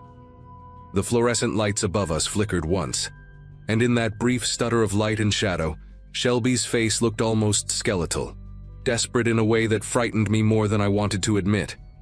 I suggested we go somewhere to talk, mostly because I did not want to have whatever conversation this was going to be in the middle of a grocery store where any of my neighbors or co-workers might walk by. We ended up at a coffee shop 3 blocks away, one of those places with exposed brick and mismatched furniture that tried too hard to feel authentic. I ordered a latte I did not want just to have something to do with my hands, and Shelby got black coffee that she proceeded to not drink, just wrapped her fingers around the cup, like she was trying to absorb its warmth. For a few minutes we sat in silence, and I watched her eyes dart around the room, checking the exits, studying the other customers, never settling on any one thing for more than a second or two. She looked like a person waiting for something bad to happen, like someone who had grown accustomed to bad things happening, and now expected them as a matter of course. I remembered her as fearless once, the girl who would climb the water tower on a dare, who talked back to teachers and snuck out of her house almost every weekend. This version of Shelby was something else entirely. "Do you remember Kaylee Barton?" Shelby finally asked, and the name hit me like a physical blow to the chest. Of course I remembered Kaylee Barton. I had spent 18 years trying to forget Kaylee Barton, trying to convince myself that what happened was not as bad as my memory insisted it was, that we were just kids doing stupid kid things, and nobody was really responsible. Kaylee had been a sophomore when we were freshmen, a quiet girl with thick glasses and a stutter that got worse when she was nervous. She wore the same 3 sweaters in rotation and always ate lunch alone in the library. She was exactly the kind of target that cruel teenagers zero in on, and Shelby and I had been cruel teenagers, desperate to climb whatever invisible social ladder existed at Ridgemont High. I did not answer Shelby's question, but my face must have told her everything she needed to know, because she nodded slowly and leaned forward across the table, lowering her voice to barely above a whisper. They found her, Maggie. Last month, some hikers up near Blackhawk County found remains in a ravine about 2 miles from where we left her that night. Took the medical examiner a few weeks to identify the body, but they did. Dental records. Shelby's voice was flat, clinical, like she was reciting facts from a news report rather than describing something we had been part of. My mind was spinning, trying to reconcile what she was saying with the story I had told myself for almost 2 decades. We had left Kaylee at the abandoned Mercer farmhouse that night. Sure, it was supposed to be a prank, a stupid hazing ritual that some of the older kids had dared us to pull off. We told Kaylee there was a party out there, drove her 20 miles outside of town, and then we left her. Just left her in the dark, in the middle of nowhere, with no phone and no way to get home. I remembered her face in the rearview mirror as we drove away, illuminated by our taillights, her mouth open in a scream I could not hear through the closed windows. But she was supposed to have walked home. She was supposed to have been fine. That is what I told myself every time the memory surfaced uninvited. That's not possible, I heard myself say. But even as the words left my mouth, I knew how hollow they sounded. She made it home. Her parents reported her missing like 3 days later, remember? She ran away. Everyone said she ran away. Shelby let out a short, bitter laugh that had no humor in it whatsoever. She pulled out her phone and slid it across the table to me, and I found myself looking at a news article from a local Iowa paper dated 3 weeks ago. The headline read, "Remains found in Blackhawk County identified as missing teen from 2006. There was a school photo of Kaylee, the same awkward smile and thick glasses I remembered, frozen forever at 15 years old. The article mentioned the ongoing investigation, the cold case unit that had been assigned, the renewed calls for anyone with information to come forward. I read the words, but they seemed to float above the screen, refusing to settle into anything that made sense. Kaylee Barton had not run away. Kaylee Barton had died out there in the dark, alone and terrified, and we were the ones who put her there. The cops have been asking around, Shelby continued, watching my face carefully as I processed the news article. They talked to me last week, showed up at my apartment in Des Moines. 2 detectives with badges and that look they get when they think they already know the answers. Asked me about that night, about who Kaylee hung out with, if I remembered anything unusual from back then. Someone talked, Maggie. Someone from school remembered seeing us with her that day, remembered that we were the ones who invited her to the party that never existed. She paused and took a sip of her cold coffee, grimacing at the taste.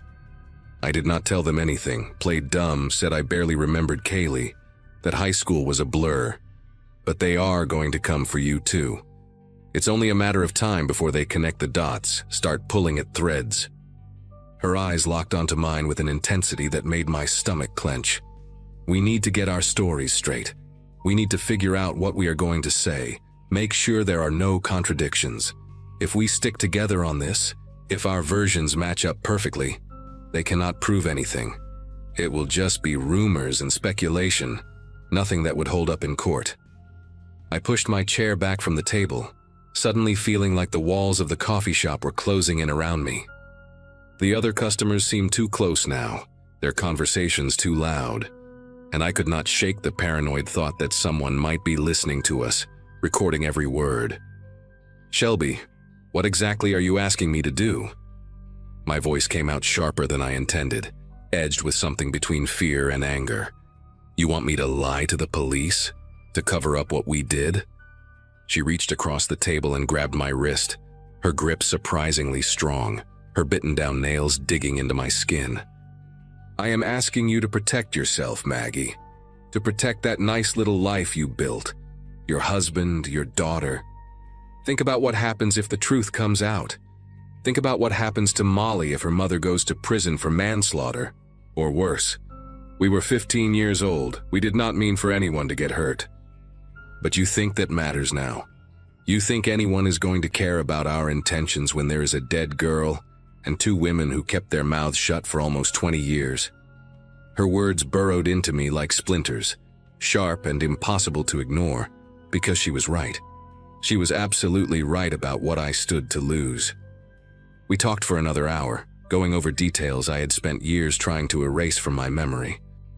The drive out to the Mercer farmhouse in Shelby's mom's old station wagon.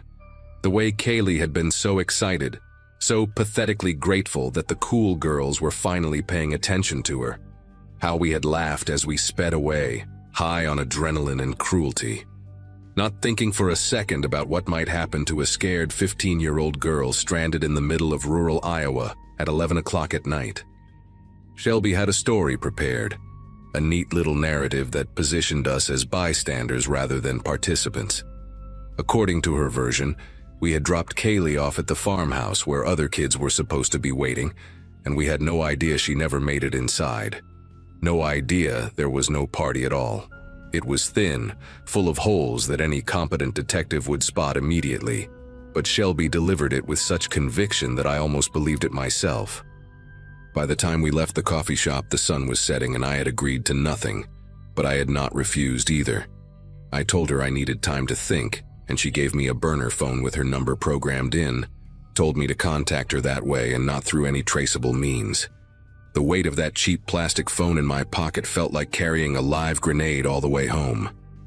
That night, I could not sleep. I lay in bed next to Jack, listening to his steady breathing, staring at the ceiling while my mind replayed every moment of that day 18 years ago. But something else was bothering me too. Something about Shelby's story that did not quite add up. She said the police had talked to her last week, that someone from school had remembered seeing us with Kaylee. But how would anyone have remembered that specific detail after so many years? Kaylee was a loner. Nobody paid attention to her. That was the whole point. That was why we chose her. And then there was the way Shelby had found me, had known exactly where I lived, where I shopped, what car I drove. She had done research, serious research, the kind that takes time and effort. I got out of bed around 2 in the morning and went down to the kitchen, opened my laptop, and started searching. What I found made my blood turn to ice water.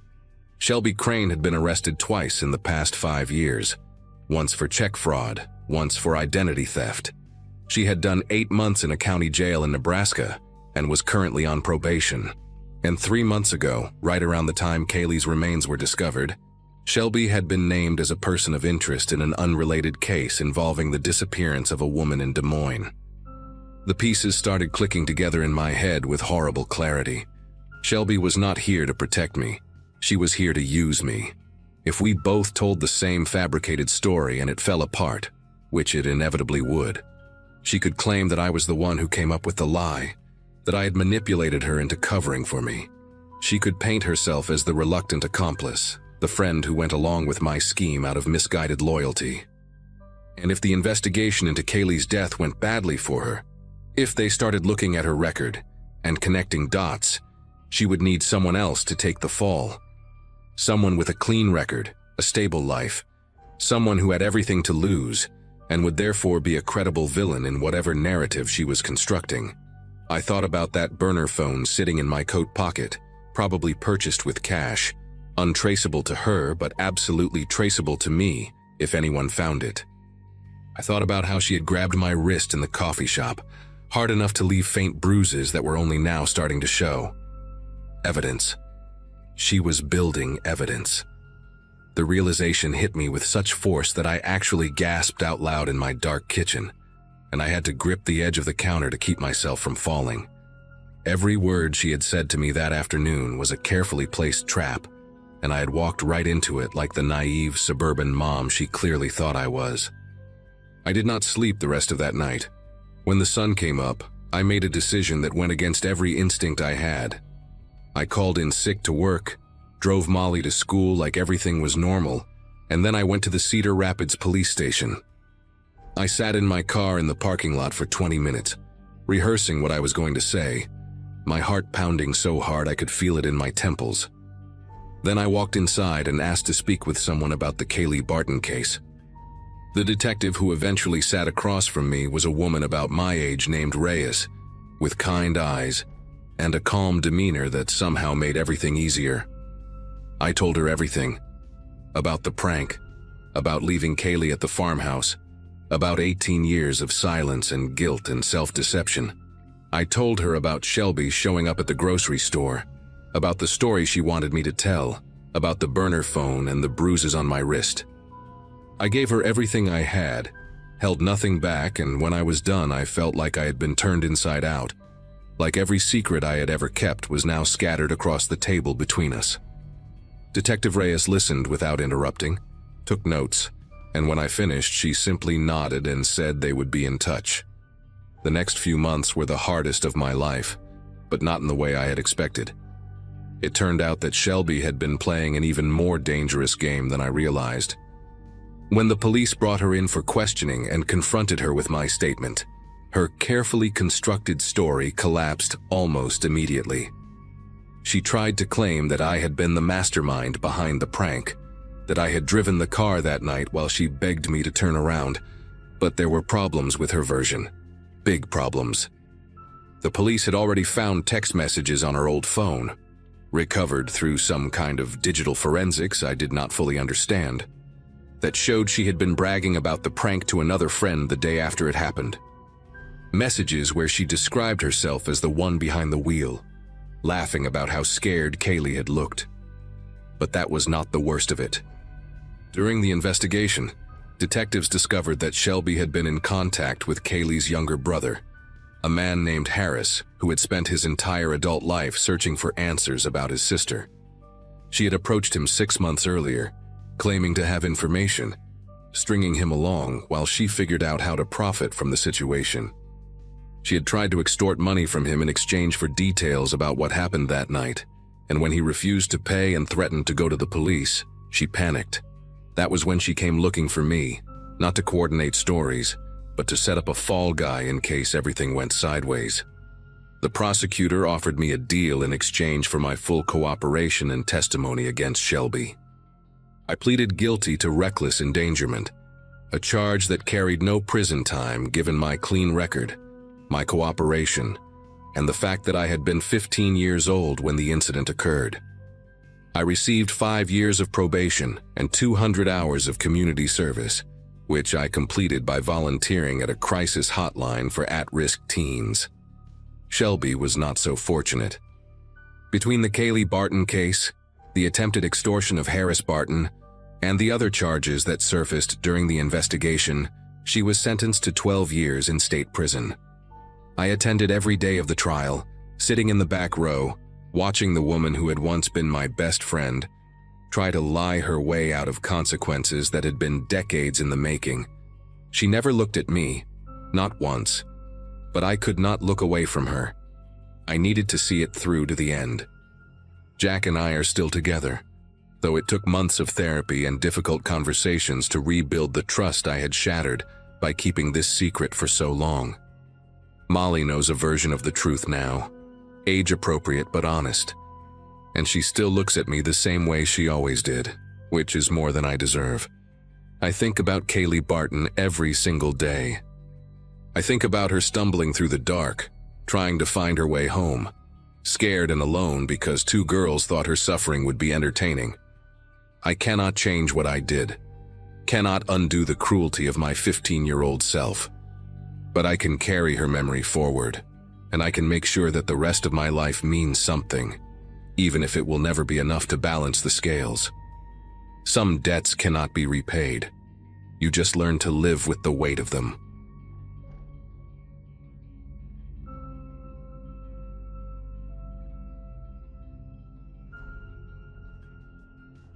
The reunion invitation showed up in my inbox during a stretch of my life that felt oddly suspended. Like nothing bad was happening, but nothing meaningful was either. I was in my mid-30s, working a stable job, living alone, and mostly keeping to myself after a quiet breakup earlier that year. High school felt distant, almost fictional, but curiosity pulled me in anyway. It promised familiar faces, nostalgia, and the comfort of being someone I used to be for one night. I drove to the hotel ballroom just before sunset, telling myself I'd stay an hour and leave. The parking lot was already half full, laughter spilling out whenever the doors opened. Inside, the air smelled like cheap wine and old cologne, and every conversation sounded slightly too loud. I remember thinking it felt less like a celebration and more like a checkpoint in time. Near the bar, someone said my name in a way that made it sound rehearsed, careful. Lydia stood there, smiling wide, looking almost exactly like she had back then, just sharpened by adulthood. She'd been one of those people everyone knew, the kind who floated between groups without effort.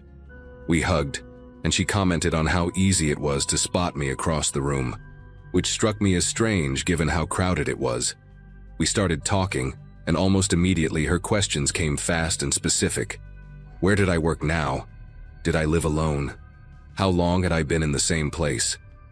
She remembered details I didn't recall ever sharing, like the street I grew up on and my old locker number. Each answer I gave seemed to make her more attentive, not less. As the night went on, Lydia rarely left my side, even when others tried to pull her away. She asked about past relationships, what kind of schedule I kept, whether I still talked to anyone from our graduating class. It didn't feel like catching up. It felt like inventory. When I laughed it off or gave vague answers, she gently circled back later, rephrasing the same questions. Her eyes didn't wander when people spoke to us, and she never checked her phone. At one point, she casually mentioned she'd moved around a lot, hopping states, keeping things flexible. The way she said it carried a weight that lingered longer than the words themselves. I felt an urge to excuse myself, but politeness kept me rooted there. I stepped outside for air when the music got louder and the room thinned out, scrolling through my phone to ground myself. A local news alert popped up, one of those algorithm-fed stories tied loosely to my location. The photo stopped me cold, not because it was graphic, but because I recognized the face immediately.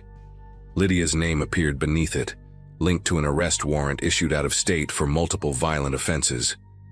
The article mentioned she was believed to be traveling, possibly attending events connected to her past. My pulse thudded in my ears as the realization settled into place. She hadn't been reminiscing earlier that night, she'd been confirming details. I wasn't just someone she remembered, I was someone she'd been looking for. When I went back inside, the room felt rearranged, like furniture shifted while I was gone. Fewer people lingered, coats in hand, voices softer and more cautious. Lydia spotted me immediately from across the room, her attention locking in before I even reached our table. She asked if everything was all right, tilting her head in a way that suggested concern but carried no warmth. I lied without thinking, said I just needed some air. She nodded, then mentioned how late it was getting and how people always rushed off without saying goodbye. Her gaze flicked toward the exits as she spoke, as if tracking who had already left. That's when I noticed she was subtly repositioning herself between me and the main doors. I tried to keep the conversation light, while my thoughts raced ahead of my words. Every question she asked now sounded different, sharper, like it had teeth. She brought up how unsafe the world had become, how people vanished from each other's lives so easily. When she asked whether I still parked on the street or used a garage, I felt my chest tighten. I deflected, joked about how boring my routine was, but she didn't laugh. Instead, she told me she always admired how predictable I'd been in school, how reliable. It wasn't a compliment the way she delivered it. It sounded more like a classification. Around us, staff began stacking chairs, signaling the night was ending.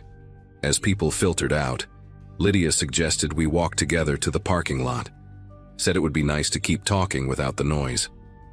I declined, claiming I had a call to make, and she studied my face as if checking for cracks. Her smile returned, slower this time, and she said she'd wait. That was when I noticed a man near the coat rack watching us, someone I hadn't seen earlier. He didn't wear a name tag and never interacted with anyone else. Lydia caught me looking and casually mentioned he was an old friend too, though they never acknowledged each other directly. The implication hung heavy between us, unspoken but loud. I told Lydia I needed to use the restroom and walked straight past it toward the service hallway instead. My heart pounded, not from panic but from a sharp clarity I hadn't felt all night. I slipped out a side exit meant for staff, the cold air biting hard against my face. I didn't head for my car right away. I circled the building, staying in the shadows, listening. From across the lot, I saw Lydia step outside with the man, scanning the rows of vehicles slowly, methodically. They weren't searching randomly. They were narrowing things down. That's when I understood the reunion hadn't been a coincidence at all. I waited longer than felt reasonable before moving, counting breaths and watching their silhouettes drift apart. When Lydia walked back inside alone, I took that as my opening. I stayed low and crossed the lot between cars, choosing a route that kept me hidden from the entrance lights. I didn't unlock my car right away. The sound felt too loud in the quiet. Instead, I pulled my phone out and dialed a non-emergency line, keeping my voice steady while explaining what I'd seen and what I'd just learned. The dispatcher asked for descriptions, not names, and told me to stay where I was. I watched the doors the entire time, every shadow making my shoulders tense. 2 cruisers arrived without sirens, easing into the lot like they belonged there. I flagged one down and gave them the article, the questions, the man by the coat rack. One officer nodded slowly, eyes never leaving the building. They went inside while I stayed put, hands wrapped around my keys so tight the metal left marks. Minutes passed, then more, stretching thin. When the officers came back out, Lydia wasn't with them. They said she'd left through a different exit earlier just before closing. The man was gone too. There was no chase, no dramatic arrest, just a quiet confirmation that my instincts had been right. I drove home a different way, looping through streets I didn't normally take, checking mirrors more often than necessary.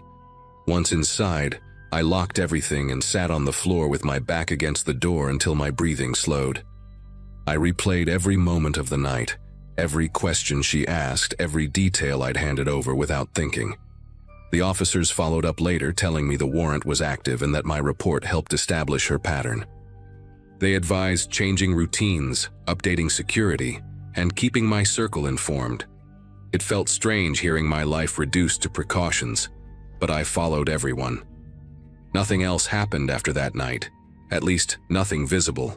No calls, no sightings, no sudden knocks. Still, I don't attend reunions anymore, and I'm careful about what parts of my past I reopen. The idea that someone could step back into your life wearing familiarity like a disguise hasn't left me. Lydia didn't recognize me because she missed me. She recognized me because she needed to.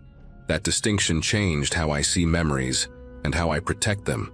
I share this here because I learned the hard way that sometimes being remembered isn't about connection at all.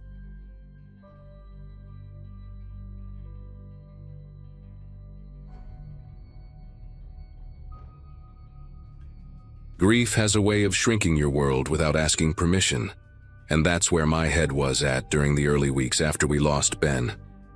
Life had been pretty ordinary before that. Nothing dramatic, just work, errands, and the usual routines that keep days stitched together. After the funeral, those routines fell apart fast. I wasn't sleeping much, barely eating, and the apartment felt louder when it was quiet. Most of my friends checked in with quick messages, which I appreciated, but everything still felt distant, like I was watching my own life through fogged glass. That's when Caleb reached out. We hadn't spoken in years, not since drifting apart after college, but we shared a lot of history, especially with Ben. Seeing his name pop up felt strange, but also oddly comforting in that moment. Caleb started with long messages about memories, inside jokes only we would remember, details that made the loss feel real instead of abstract. He said he understood how disorienting it was, that grief didn't follow rules, and those words landed harder than I expected. Soon the messages turned into calls, sometimes late at night when the apartment felt unbearable. He listened more than he talked, letting me ramble, letting silence stretch without rushing to fill it. When I mentioned I hadn't gone grocery shopping since the funeral, he offered to drop some things off. It felt harmless, even thoughtful. A bag of food appeared at my door the next day, along with a note telling me to take care of myself. At that point, it felt like kindness, nothing more. After that, Caleb started finding small ways to be present. He offered to drive me to work when my car wouldn't start, said it gave him something to do. He reminded me about bills I might forget, sent calendar invites for things I hadn't had the energy to track. Each gesture came wrapped in concern, framed as support during a fragile time. I noticed he spoke a lot about how people disappear after funerals, how grief shows you who really stays. Hearing that while feeling isolated made his presence feel essential. He began stopping by unannounced, always apologetic, always saying he just wanted to make sure I was okay. I didn't question it then. I was too tired to set boundaries, too relieved not to be alone. The shift was subtle enough that I can't point to a single moment where alarms went off. It started with comments about my other friends, how they hadn't checked in as much, how he worried they didn't understand what I was going through. Then it turned into suggestions about decisions I should or shouldn't make while not in a good headspace. If I hesitated, he reminded me how vulnerable I was, how people could take advantage of that. The irony didn't hit me right away. He kept track of my schedule better than I did, corrected me when I remembered conversations differently, insisted he was just looking out for me. Somewhere in all that care, my days stopped feeling like mine. I began realizing that grief wasn't the only thing tightening around my life. The more Caleb stayed involved, the more my own instincts started to dull. Decisions that used to feel automatic suddenly came with a need for approval, or at least his input. If I mentioned plans, he'd ask detailed questions, then gently steer me toward what he thought was safer or smarter. He framed it as protecting me from burnout or bad choices, always tying it back to how fragile grief could make a person. When I pushed back, even lightly, he looked genuinely hurt, reminding me how much he'd stepped up when others hadn't. That guilt worked better than any argument. I began choosing silence over disagreement, telling myself it was temporary, just until things stabilized. Small boundaries I tried to rebuild didn't last long. One evening, after I said I needed a night alone, he showed up anyway, saying he'd had a bad feeling and didn't want me spiraling by myself. Another time, he went through my mail while waiting for me to get home, claiming he was worried about unpaid bills. Each time there was an explanation that sounded reasonable on the surface, wrapped in concern and familiarity. Yet I started noticing how tense my body felt whenever his car pulled up. Relief mixed with dread in a way I couldn't explain. The apartment no longer felt like a refuge, but like a shared space I hadn't agreed to share. The realization didn't arrive dramatically. It crept in during an ordinary moment, while he was talking about how dependent I'd become on his help. He said it casually, almost fondly, like it was proof he mattered. Something about that phrasing stuck with me. I replayed conversations in my head, noticed patterns I'd ignored, remembered how often my own doubts had been brushed aside. His support always came with direction. His comfort always had conditions. Grief had lowered my defenses, and he'd stepped neatly into the opening. Understanding that didn't erase the sadness, but it sharpened it, giving it edges instead of fog. Taking space felt risky, like removing a brace before a bone had healed. Still, I started small. I delayed replies, stopped sharing every detail of my day, quietly handled problems he usually jumped in to solve. The pushback came fast. He accused me of shutting him out, questioned whether I was coping as well as I thought. This time, instead of apologizing, I paid attention to how that made me feel. Not supported, not understood, but managed. That clarity hurt, but it also grounded me. For the first time since Ben's death, something felt solid again, even if it was just my resolve to take my life back. Distance changed the tone immediately. Messages from Caleb shifted from concern to irritation, then back to concern again, as if flipping a switch might pull me closer. He started referencing things I'd told him in confidence, using them as examples of why I still needed guidance. That's when I noticed how often he spoke in absolutes, how rarely he asked what I wanted. One afternoon, he suggested taking over my finances for a while, saying paperwork was dangerous territory for someone grieving. Hearing that out loud finally cut through whatever haze I was in. Care doesn't ask for control as a prerequisite. I told him no, clearly without softening it, and the silence that followed felt heavier than any argument. What came next was pressure dressed up as worry. He warned me I was isolating myself, that people in mourning often make reckless choices. When I didn't respond the way he expected, he showed up at my door again, insisting we needed to talk. I didn't open it. Instead, I spoke through the door, voice steady in a way that surprised me, and told him I needed space and that he had to respect it. He lingered outside longer than necessary, then left without another word. That night, I slept for the first time in weeks without waking up in a panic. The quiet felt earned. The following days were uncomfortable, but honest. I reached out to friends I'd drifted from, admitted I'd let one person take up too much space. No one judged me. They listened, brought meals, sat with me without agendas. I changed my routine, locked things down, and stopped sharing personal details with anyone who hadn't earned that trust. Caleb tried a few more times, alternating apologies with reminders of everything he'd done. I didn't engage.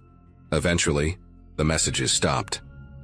Losing that connection hurt in a different way than grief, but it was cleaner, less suffocating. Looking back, I don't think Caleb saw himself as a villain. I think he saw opportunity in my vulnerability and convinced himself it was love or loyalty. That's what makes it unsettling. Grief doesn't just attract comfort, it can attract control. The day everything shifted wasn't dramatic or loud. It was quiet, built on a decision to listen to my own unease and act on it. Ben's death cracked my life open, but it also taught me something hard and necessary. Support should help you stand on your own, not teach you how to lean forever.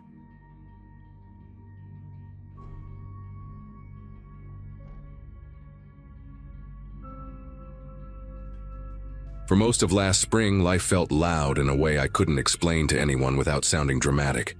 I had just ended a long relationship, quit a job that drained me, and needed space where nobody expected updates or explanations. That's how I ended up renting a small farmhouse in a rural pocket of the state, surrounded by fields and gravel roads that barely showed up on maps. I told almost no one where I was going, not out of fear, but because I wanted the quiet to stay intact. The plan was simple: unpack slowly, reset my sleep schedule, and let my nervous system calm down. My days were meant to be repetitive in a comforting way, like morning coffee by the window and short walks down the dirt road. The house smelled faintly of old wood and dust, and the nearest neighbor was far enough away that nights felt completely still. It felt like the kind of place where nothing followed you. A few days in, I drove into the nearest town for groceries, the kind of place with one main street and a single store that sold everything from canned soup to fishing bait. The bell above the door rang when I walked in, sharp against the quiet. I was comparing prices in the cereal aisle when I heard someone say my name, not loudly, but with a certainty that made me turn around. Standing there was Rachel, someone I hadn't seen in years, wearing a denim jacket and that familiar crooked posture I recognized immediately. For a second, my brain treated it like a joke, like the town was playing tricks on me. We stared at each other longer than normal before laughing, both of us saying variations of, "What are you doing here?" She said she was just passing through and shrugged it off, like the explanation didn't matter. I left the store smiling, telling myself coincidences happen, even strange ones. After that, she kept appearing, always in places I had just started considering mine. She was at the coffee counter the next morning, already holding the blend I'd asked about the day before. Later that afternoon, I saw her car parked near the trailhead I'd discovered on my second walk, the one I hadn't mentioned to anyone. Each time she acted casual, waving first, acting like we were just two people reconnecting by chance. She commented on how peaceful the area was, how perfect it suited me, using words I'd said to no one out loud. At one point, she joked about how brave it was to disappear without telling people where you landed. I laughed with her, but the laughter felt thin, like it belonged to someone else. By evening, my routine no longer felt private, just observed. The moment everything shifted came back at the farmhouse, while I was unlocking the door at dusk. Rachel's voice came from behind me, already using the driveway like it was familiar territory. She mentioned the rental by name, corrected herself when she got the square footage wrong, then laughed it off. Then she said the date I'd arrived, exact, not guessed, as if it had been marked somewhere important. She talked about how hard it can be to really vanish, even when you think you've covered your tracks. Standing there, keys still in my hand, it clicked that this wasn't a lucky accident layered on top of another. Running into me required knowing where I'd go, when I'd arrive, and how long I planned to stay. The quiet I'd come here for hadn't been broken by chance at all. The next morning I tried to convince myself I was spiraling. Small towns recycle faces, and maybe she really did have a reason to be around. Still, I changed my routine on purpose, like a little experiment. Instead of driving into town for coffee, I made it at home and went out early to a different store 20 minutes farther, one I'd noticed on the way in but hadn't used yet. I didn't take my usual route either. I turned off onto a back road that cut through a patch of pine and dumped me near a feed supply place. I bought random things I didn't need just to justify the trip, then sat in my car for a minute with the engine off, listening. When I finally walked into the store, the air smelled like fertilizer and warm rubber. I picked up a basket, turned down the first aisle, and saw Rachel at the end cap, already looking up like she'd been waiting for me to enter the frame. She didn't act surprised. That was the detail that stuck like a burr in my head. If it was coincidence, there would have been that startled little flinch people do, the "oh wow, you too" expression. Instead, she smiled like the day had gone according to plan. She fell into step beside me and started talking about practical things, how the road to my farmhouse gets slick after rain, how the landlord tends to forget to salt the steps, how the porch light sometimes flickers if you leave it on too long. I stopped walking and asked her, as calmly as I could, how she knew all that. She laughed and said something like, "You know me, I notice stuff." But her eyes didn't match the joke. She was watching my face the way someone watches a lock they're trying to pick, patient, focused, confident they'll get it open. On the drive back, I started noticing things I hadn't paid attention to before. A dark sedan sat in a turnout near the highway entrance, idling. It wasn't unusual by itself, but I saw it again later, parked at the edge of town, and then once more farther down the rural road that led toward my rental. Each time it was angled slightly differently, like whoever was inside understood sightlines. When I got home, I walked the perimeter of the farmhouse and found a thin strip of plastic tucked under the porch railing, like someone had torn it off a package and left it there. Near the side door, in the dirt where the grass thinned out, there were fresh shoe prints that weren't mine. Wide tread, heavy heel, deeper than you'd expect from someone just strolling past. I stood there longer than I should have, trying to make my brain accept a simple truth. I wasn't alone in my reset. That night, Rachel texted me from a number I hadn't saved. The message was short, friendly on the surface, but it read like a hand on the back of my neck. "You still doing that little evening walk around 7?" I hadn't told her that. I hadn't posted it. I hadn't even said it out loud on a call. I stared at the screen until it dimmed, then brightened it again, as if the words might rearrange themselves into something less personal. I didn't reply. A few minutes later, another message popped up. "Don't make this weird. I'm just happy I found you." That's when I realized the scariest part wasn't that she knew where I was. It was that she thought she had the right to know, like my attempt to disappear was something she could override with enough effort. Sleep didn't really happen after that. I stayed on the couch with the lights off, listening to the old house settle and pop, every sound suddenly meaningful. Around early morning, headlights swept across the front windows, slow and deliberate, then disappeared. I didn't move until birds started making noise outside, the normal daytime sounds returning like nothing had happened. When I checked my phone again, there was one more message from Rachel, sent while it was still dark. She wrote that she'd always been good at finding people who didn't want to be found. Said it like a skill she was proud of. There was no threat spelled out, but it didn't need one. The message carried the weight of effort, of time spent planning, of someone who had decided my quiet belonged to her too. I packed that morning without trying to be subtle. Clothes went into bags, drawers left half open, dishes stacked and forgotten.